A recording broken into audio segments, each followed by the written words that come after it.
HGGS, us and them. Hello everyone, welcome to HGGS podcast series Us and Them. Today we are going to record our first episode with Laura Herges. Thank you, Sinan. And since it's our first episode, we'd like to also talk about who we are, what are we doing, what's our goal, and also then start with the first interview with Laura on her topic of choice. But let's start. Who we are, Laura? Yeah, again, thanks for having me as the first guest. So we are actually both HGGS members. And I joined in, was it September or October? I think it was like October of last year. It depends. On the application period if you have applied. Yeah. So we are also both members of the organizing committee of this year's HGGS Summer Forum, which has the theme Us and Them. And then Sinan had the great idea to turn this theme also into a podcast. So about me, I am a PhD student in American Studies. My first year just came to an end in like February. And my theme that I write my thesis about is the so-called military entertainment complex. This is basically a cooperation between the American military and the entertainment industry. And I'm focusing on the branch that is the film industry. And so I write my thesis about films that were developed in cooperation with the American military that are about real-life military operations abroad. And the films have to be released after 9/11. And as I said, they have to be based on real-life occurrences. And basically, I look at how the films differ from what actually historically happened and how the military distorts the events in order to appear in a positive light. That's great. A great summary from you, Laura. Thank you. But maybe first, before we delve into the specifics of this topic and the depiction of the American soldiers and also post-traumatic syndromes or like some kind of really controversial topics like torture, we also have to explain why we came up with the idea, Us and Them, as the overarching theme for our summer forum, which will take place on June 27th, 2025. How did this process actually work, and how did we came up with the idea of Us and Them, maybe some kind of really related with the topics of identity and identity politics? What was our motivation actually? That's a funny story. So in our organizing team, we are, well, it kind of depends on the meeting, how many people we are. It's usually between 8 and 10 people. Yeah. And in the ideal case, I have to just intervene there. But yeah, but we had a really great working team. And I would like to, using that opportunity, I would like to thank all members of the organization team who were really enthusiastically worked with us and also contributed a lot. I have to admit that I didn't have such kind of experience with an organization, and the thing is, it's really tiresome sometimes, and you have to deal with every small aspect of it, and we had a really great team to deal with every small kind of a problem. I completely agree. So first of all, thanks to everybody who contributed to the success. Well, hopefully it turns into a success, our forum. And so the first session, the first time all of us met, what we did was everybody wrote down the topic of their PhD thesis, and then we just looked at all these topics and tried to come up with a theme, with a concept that kind of connects most of them. And Us and Them was what we ended up with at the very end of this process. And we are really content with our topic of choice, actually, right? Yeah, we got some great contributions. We've got some great presentations coming up in the forum. So also in the fanzine, yeah, people felt inspired by this topic, which is great for us. And also, this podcast series is also one of the way to provide people a kind of an interview, like informal opportunity to express their feelings, express their ideas, and then also deep dive into their topic of choice. So we can also start with the official interview part.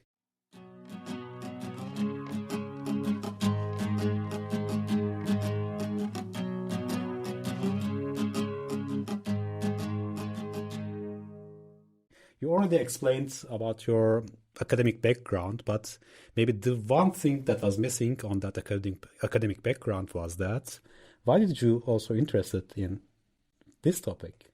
Oh my God, that's a long story, but I'm gonna start at the very beginning. So when I was a teenager, I listened to a lot of rock music and punk music, and one of the bands that I listened to is called Rise Against. I still listen to them to this day. And they always made very political music videos.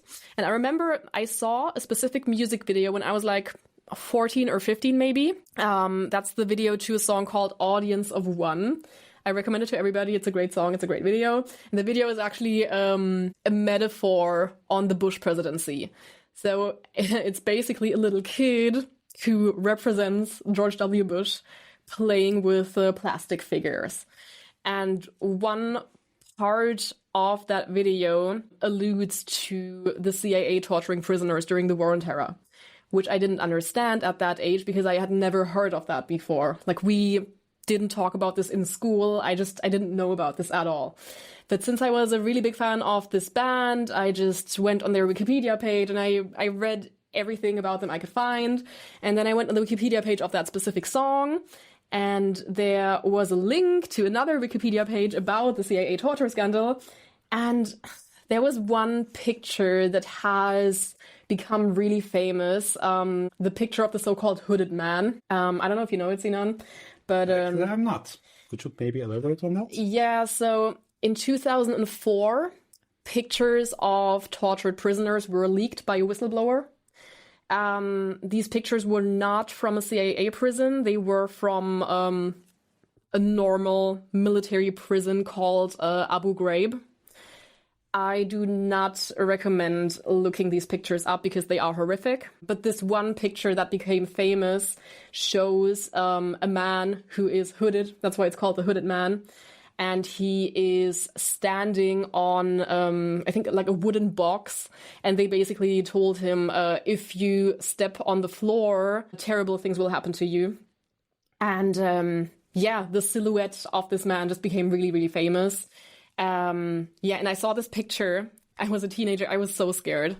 And so I just closed that page and I never looked at it again. Until many, many years later, basically on September 11th, 2021, that was the 20th, it's a terrible word in this context, but the 20th anniversary of 9/11. And then a German news channel showed hours of documentary footage on 9/11 and the War on Terror.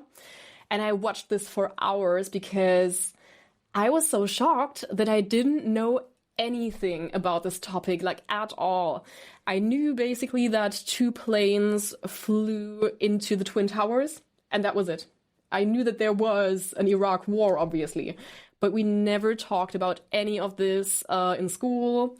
I didn't see any of this on TV or anywhere. It's just a topic that's been so neglected, at least in my experience. And so I watched this documentary and I couldn't believe all of this. And I was like, I gotta do something. I've got to, I don't know, write about this in a way. And that was actually close to when I had to decide on a topic for my master's thesis. And since I've always been a big film fan, I already knew that I wanted to write about films in my thesis. And so I looked up films that were about the War on Terror. And I found a film that's still relatively new. I think it was released in like 2020. That's called The Report. And this film is about a small team of Senate staffers who had to write the so-called torture report. This is also something that happened in real life. When it was discovered that the CIA tortured prisoners, there was this small team in the Senate that had the task to write a report about this. Did you like it? I mean, the film as in aesthetic way. No, not really, to be very honest. Because the thing that happened was, when I watched the film for the first time, I noticed that in the middle of this film, they show the trailer to another film, and this other film is Zero Dark 30. That is also our topic today. That is one of our films that we're going to talk about today, yeah. For reference, the other film that we are going to talk about is The American Sniper. And maybe just a question, why did you choose actually these two films? What aspects of these films also were really critical on your project or on your talk right now? Zero Dark 30 is basically from the CIA's perspective. And this film was also supported by the CIA. Like, the film crew talked to CIA agents who were part of the mission to find Osama bin Laden and eventually kill him. And that's also what the film is about. And I chose this film both for my thesis, my master's thesis back then, but now also my doctoral thesis, and for this podcast episode, because it is just the essence of us and them for me, because it operates in this very black and white world where the CIA are the good guys and everybody who they tortured is an evil terrorist and deserves this. And the film also has this very problematic way of framing this as sort of a revenge for 9/11. From the very first minute, I think the film starts with calls that the victims who were in the Twin Towers made while they were collapsing, the towers were collapsing. And then the second scene you see is the CIA torturing somebody. So it's very much framed that way. And everybody in that film, as I said, who is tortured is just a caricature of an evil terrorist. They have no characteristic traits. You don't learn anything about their motivations, their lives, nothing. They're all the same. They're all more or less anonymous. We know only the name of one of these people. And he's the worst in the film. Like, he's so unsympathetic. There is no good characteristic traits. And as a viewer, you don't even really feel sorry for him, which is a terrible thing because he's tortured in terrible ways. But since you're so much on the side of the CIA in that film, you can't really feel any kind of sympathy. And so back to my master's thesis, I made a comparison between the report and Zero Dark 30, and my thesis was basically that the report is meant as an answer to Zero Dark 30 to be a more realistic portrayal of what happened to these people at the CIA black sites. Black sites are the secret prisons, by the way. But at the end, both films were very much shaped by American exceptionalism. And although the report had good intentions of correcting what was shown in Zero Dark 30, at the end, it is still oh yeah, what the CIA did was bad, but America is still the best country in the world. And we learned from our mistakes and now we just go on being great. So that was my master's thesis. However, while I was writing that master's thesis, I discovered that Zero Dark 30 was supported by the CIA and that this is a whole big system, which, as I said already, is called the military entertainment complex. And there are more than 2,500 films and TV shows produced that way, either with the help of the CIA or the Department of Defense. And like most people, I hadn't really heard about this at all. And so I was just okay, I need to do more about this. This is such a fascinating but also problematic topic, and I just need to write more about this. And as I said, Zero Dark 30, as well as American Sniper, which is the second film I want to talk about today, very clearly are shot from an American perspective. And they have this very simplistic, I think I already used the word caricature, way of showing the enemy, showing terrorists. And I think that's really interesting because American Sniper was in fact not supported by the military. And still it has the same perspective, I would say, and applies the same techniques to frame this in a very pro-American, very uncritical way, which I find problematic because we all know Iraq did not possess weapons of mass destruction, but these things are just never addressed in American Sniper. And it's just very patriotic. It's a very, the soldiers did all of these things to protect civilians, to protect American lives, and that's what justifies that war. Yeah. First of all, let me express that I feel really relieved that you just managed to make a rainbow out of your childhood traumas. I think, that's also a great inspiration for our listeners. Thank you. But maybe just taking a step backwards and also thinking about the famous phrase from the theorist Marshall McLuhan in the media culture and also media theory, like the medium is the message. I'm not going to ask you to elaborate on that or whether it's true or not, but if we are also taking these two examples, Zero Dark 30 and American Sniper, maybe we should also think about in this two specific examples, because there are two different distinct examples of one is based on the autobiography of a soldier. That's the American Sniper, and the other one is Zero Dark 30 based on the CIA reports, actually, as it depicted. You already explained the Zero Dark 30 and its relationship with the CIA reports, but maybe also could you elaborate on that? How does it make any difference that American Sniper was also based on an autobiography? And why were you also interested more in the cinematic way of depiction of the American soldiers, not the book, but more of a cinematic experience that the audience have? So American Sniper is based on the autobiography of Chris Kyle, who is the most lethal sniper in American history. Or was, because he died in 2013, I think. And I thought it was so interesting how different the film is from the book. There are such crucial and very problematic parts that were not shown in the film. And I think when you read the autobiography and you watch the film, you will see two completely different men in Chris Kyle and the way Bradley Cooper portrays him in the film. You think that was a conscious effort? Yes, I think so. Okay. Yes, because so the director of the film is Clint Eastwood, and he used to be a very outspoken Republican. He's not anymore, but I think he still has the specific way of thinking, this very patriotic way of thinking, I would argue.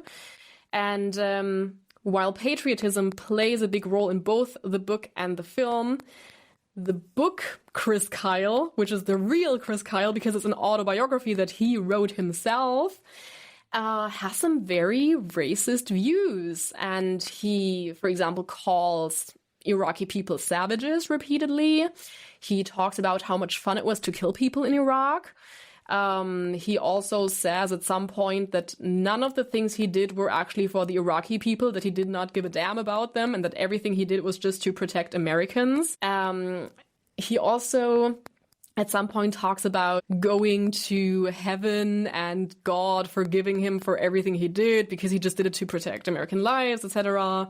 And all of his views are like never shown like this in the film. And in the film, I think they turned this person, who, by the way, is a compulsive liar, or was a compulsive liar, because he's been caught lying in public several times. And they turned this very problematic person into a saint, into a martyr who gives it all for his country. And I'm not trying to like diminish what he did in real life, because of course he sacrificed, for example, the happy relationship he had with his wife. Like, it's very clearly addressed in the autobiography as well that they had marital problems. So he did sacrifice that to go to Iraq 4 times, obviously. But in the film, all the problematic parts are cut out, and the only thing that's left is his sacrifice. The part about the compulsive lying, I just want to go a bit more into detail about this, because, sure. For example, there was one incident where he talked about, like in an interview, he talked about how after Hurricane Katrina, he went to New Orleans to help the people there. And then he saw a couple of people looting a store, and he said that he shot one of them, and this never happened. And in another interview, he also talked about how he went to a gas station and then somebody tried to rob him there, and then he shot that person, and this also never happened. But it doesn't align with the reality, right? How it is depicted in the film. No, in the film, he's just this very ideal, very virtuous person who only wants to protect civilians. Like, that's his whole deal. Like, he just wants to protect others. This is also made clear from one of the very first scenes, which is a dialogue with his father when he was a kid. And the father says something like, there's 3 types of people in the world. There's wolves, sheeps, and sheepdogs, and the task of the sheepdogs is to protect the sheep. And it's very clearly an allusion to him later being in the Navy and protecting civilians, as I said. And this is all we have from his character. He's just this very ideal, perfect version of Chris Kyle, which in real life did not exist like that. Well, then the question is, are we also competent enough to differentiate between what is propaganda or what really does not align with the reality, or we just accept the facts that we also see in the film as it is? Is it possible to have this critical view without having without reading all these articles, scientific articles, or media critics? And can we also just have this critical view without any prior knowledge?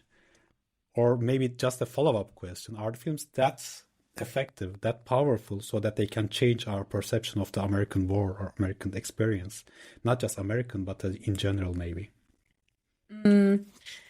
It's very subjective if we are actually able to view the events in the films in a critical way, although they are portrayed differently in the films than they were in real life.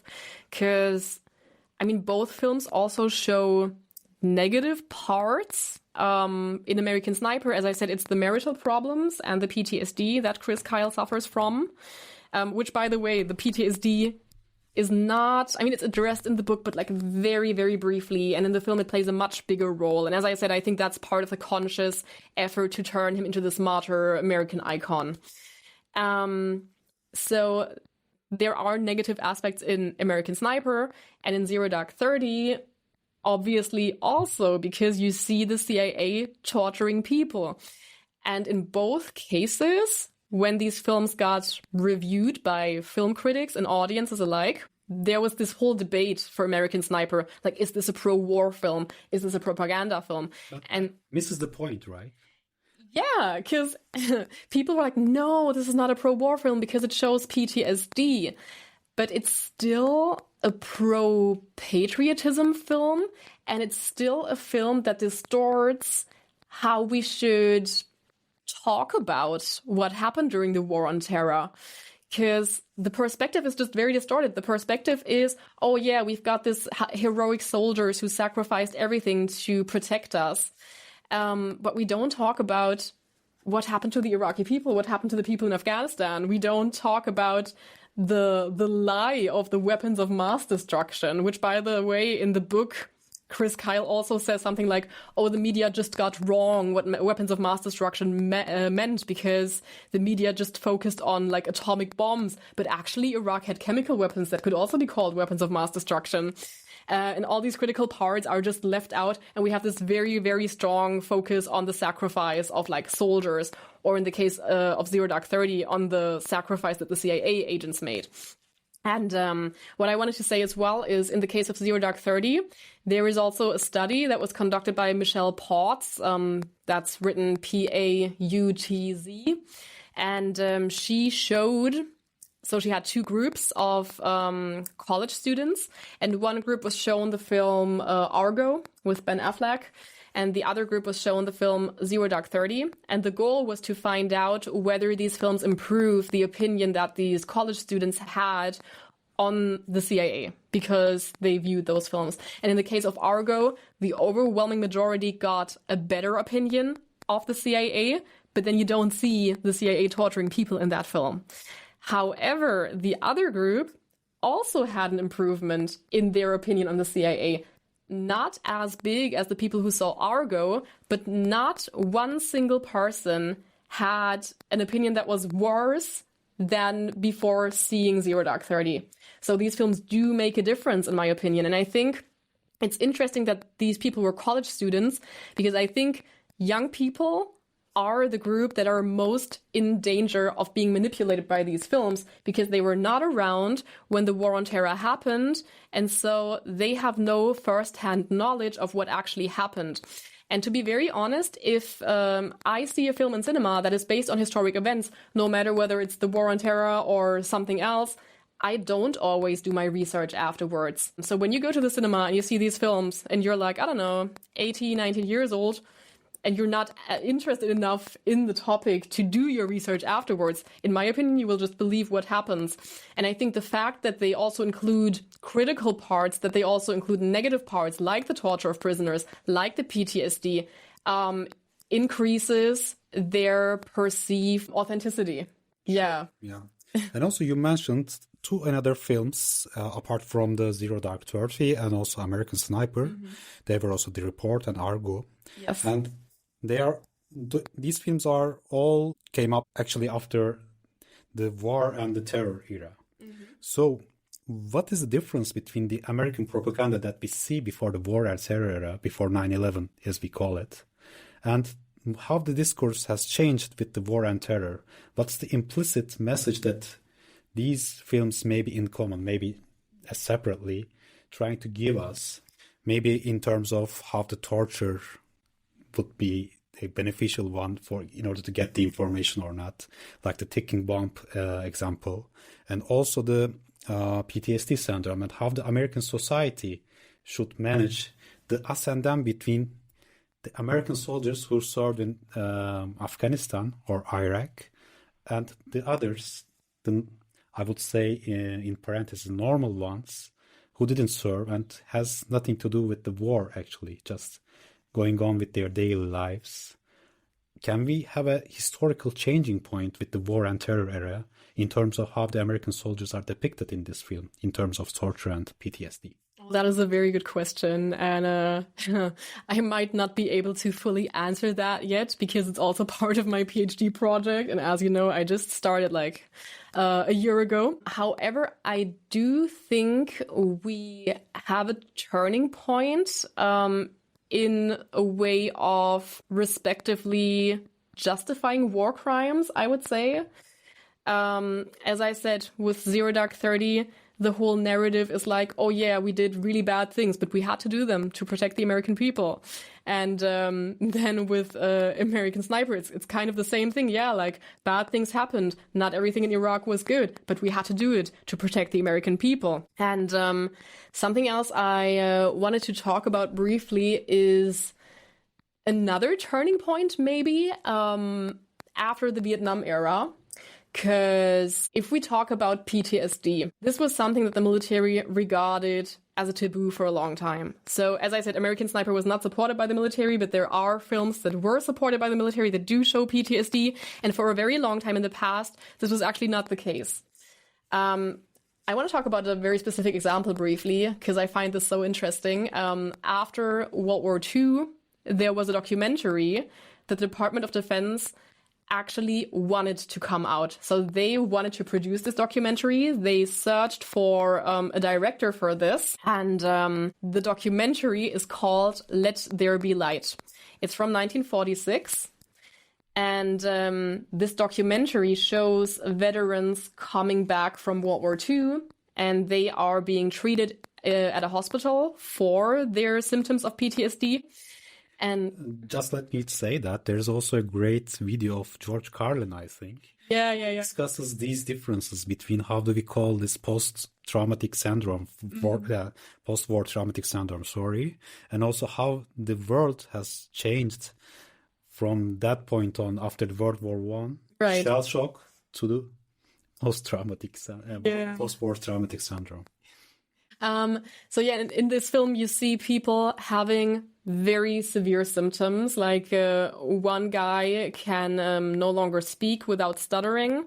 One guy lost the ability to walk. And you see people going through therapy, breaking down, crying. It's very severe.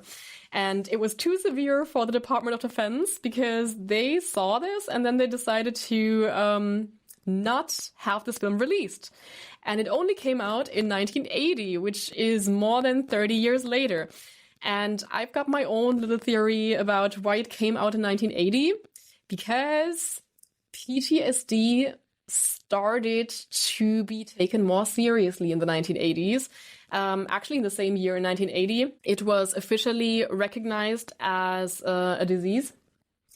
And then in the 1980s, we also see a shift in these films that were supported by the military. Because as I said before, PTSD was a taboo topic. However, the film that changed everything afterwards was Top Gun, which, as most of you know, came out in the 80s. And that film shows PTSD. Because Maverick, the protagonist, he loses his best friend in a flying maneuver, and he feels guilty for the death of him. And so you see him having a mini panic attack when he tries to get back into his jet. You see him arguing with colleagues, having angry outbursts, and not being able to fly any longer. However, I call this PTSD light because you only see some symptoms. And PTSD is a huge topic among veterans. In fact, every single day, 17 American veterans attempt suicide.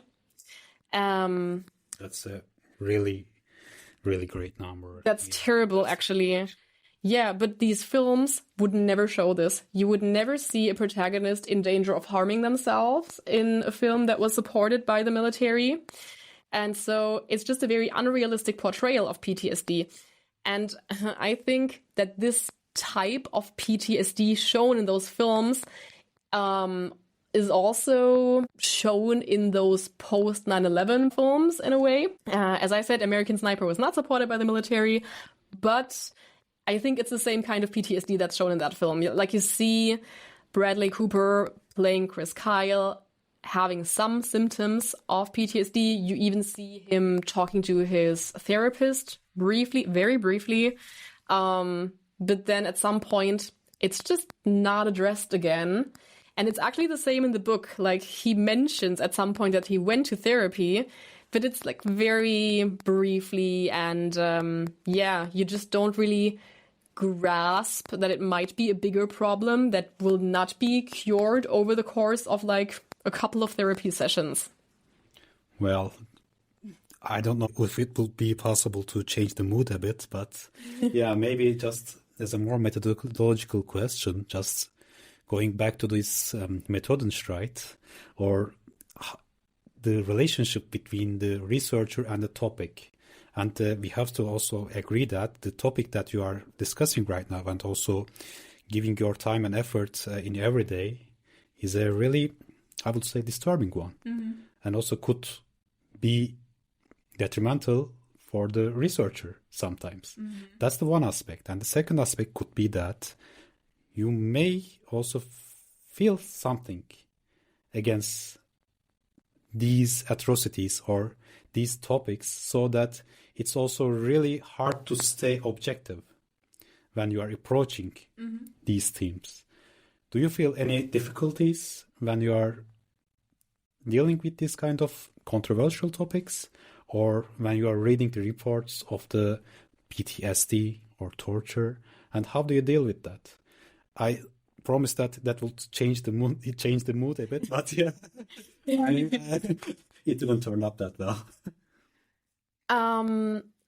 At the beginning, it was difficult for me, to be very honest, but that was before I started really doing research in an academic context about this topic. Like when I talked about how I watched the 4-hour documentary on September 11th, 2021, and that really did something to me. I got really angry and also a bit sad that I didn't know about these things and that they were seemingly just ignored, accepted by society. But I feel like at this point, I've just learned to personally distance myself a bit from this topic.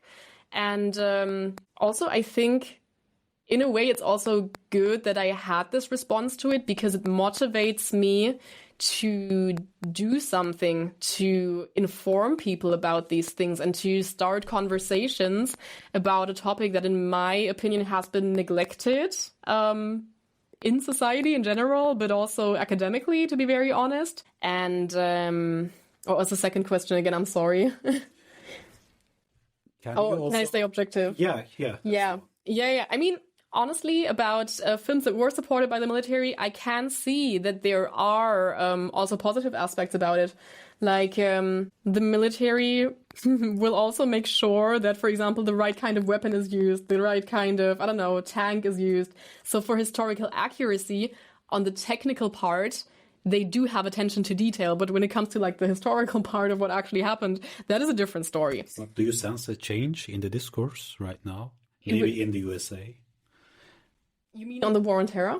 Or on the war on terror, and how the people are approaching these kind of topics in terms of, are they more critical as we compare it with the situation like 10 years ago?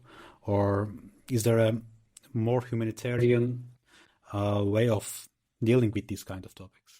I feel like social media plays a role in people actually becoming more critical, which is a good thing. Because, for example, a new film just came out, and I don't know yet whether it was supported by the military or not, but it's also a film about the Iraq War. It's called Warfare. And I think the screenwriter is also an Iraq veteran.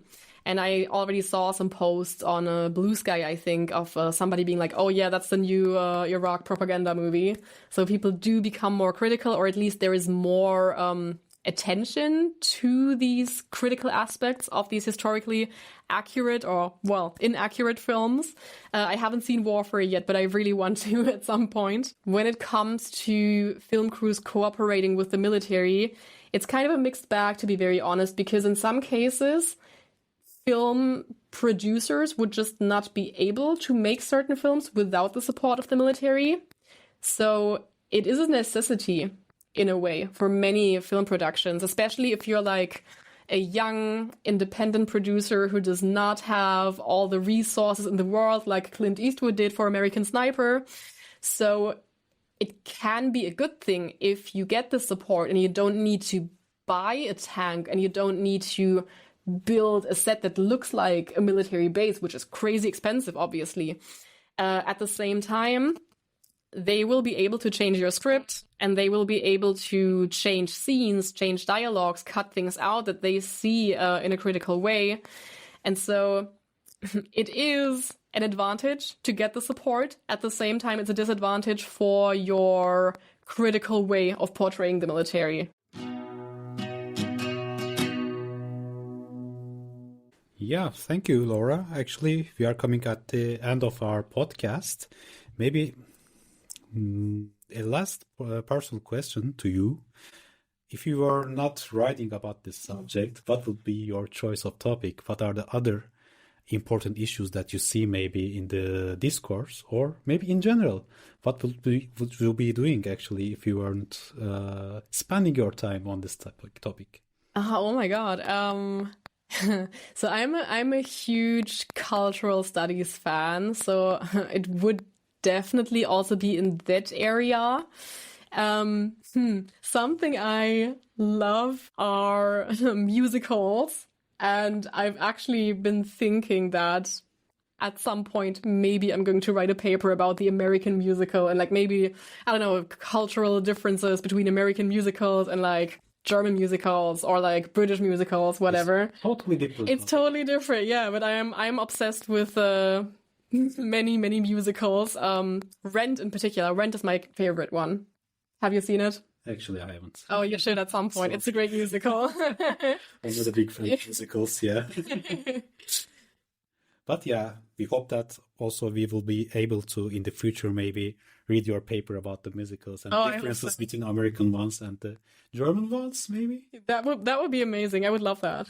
Sure. Yeah, thanks, Laura, for this insightful interview. And we will see you again in our next episodes. So, thanks for listening. Thank you for having me. Bye. Bye.